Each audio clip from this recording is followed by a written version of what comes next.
ओम श्री गणेशाय नमः। जय श्रीमन नारायण, जय आदिशक्ति माता। दोस्तों, आज एक हम ऐसी कथा का श्रवण करेंगे जिसमें भीष्म ने किए थे घोर पाप। वो कौन कौन से हैं जिसके कारण उनको मिली थी बाणों की सैया। कुछ विद्वान मानते हैं कि देवव्रत अर्थात भीम को महाभारत का खलनायक माना जाना चाहिए। भीष्म ने अम्बा, अंबिका और अम्बालिका की भावनाओं को कुचलकर जो कार्य किया वह अमानवीय था। भीष्म ने कई अपराध किए जो किसी भी तरह से धर्म द्वारा उचित नहीं थे। इसलिए कहा जाता है कि वे अधर्म के साथ होने के कारण आदर्श चरित्र नहीं हो सकते। भीष्म अपने पिछले जन्म में एक वसु थे और एक श्राप के चलते उन्हें इस जन्म में मनुष्य बनकर कष्ट झेलने थे। 8 वसु भाइयों में से एक ध्रुव नामक वसु ने एक बार वशिष्ठ जी का कामधेनु का हरण कर लिया था।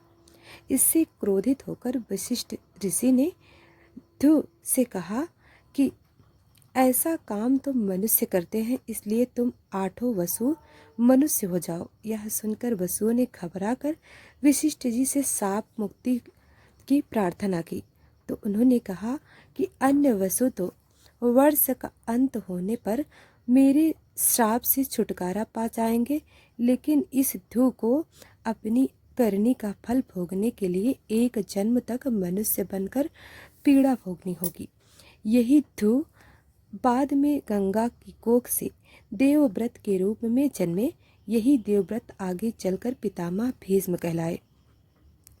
एक बार भीष्म पितामह पिता शांतनु सत्यवती के रूप और सौंदर्य से मुग्ध होकर उससे प्रेम करने लगे और वे उससे विवाह करना चाहते थे, लेकिन सत्यवती ने उनके समक्ष ऐसी शर्त रख दी थी जिसे कि वे पूर्ण नहीं कर सकते थे। इसके कारण वे दुखी और उदास रहते थे। जब भीष्म को इसका कारण पता चला तो उन्होंने सत्यवती की शर्त मानकर अपने पिता शांतनु का विवाह सत्यवती से करवा दिया था। सत्यवती के कारण ही भीष्म को आजीवन ब्रह्मचारी रहने की कसम खानी पड़ी। कसम खाने के बाद उन्होंने हस्तिनापुर की गद्दी पर कुरुवंश का शासन बरकरार रखने के लिए कई तरह के घोर पाप किए। नंबर 1, पहला पाप, सत्यवती के कहने पर ही भीष्म ने काशी नरेश की 3 पुत्रियों अम्बा, अम्बालिका और अंबिका का अपहरण किया। बाद में अम्बा को छोड़कर सत्यवती के पुत्र विचित्रवीर्य से अम्बालिका और अंबिका का विवाह कर दिया था।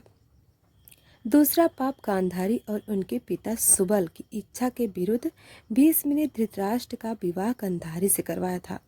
माना जाता है कि इसलिए गांधारी ने भी अपनी आंखों पर पट्टी बांध ली थी।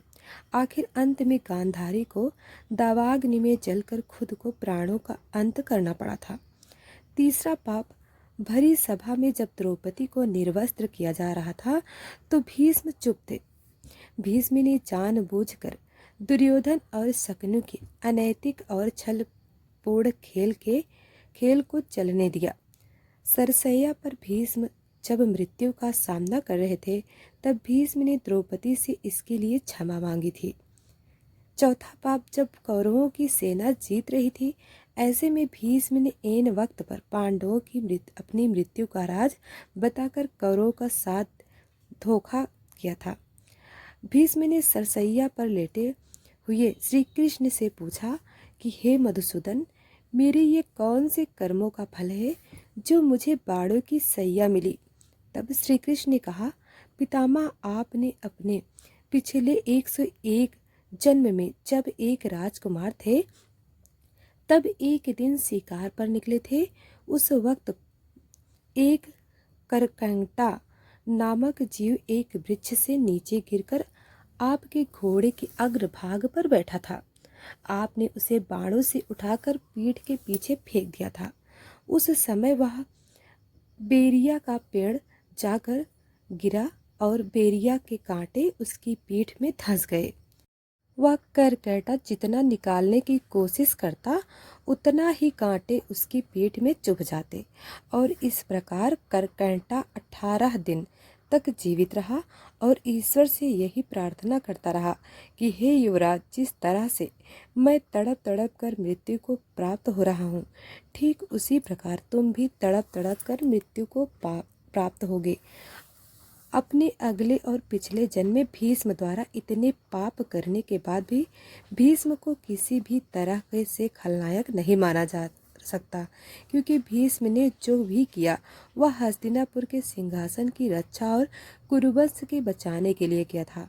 तो फिर महाभारत का सबसे बड़ा खलनायक कौन था, वह जानने के लिए हमारी आने वाली अगली वीडियो के लिए लाइक और सब्सक्राइब करें, बेल आइकन को जरूर प्रेस करें।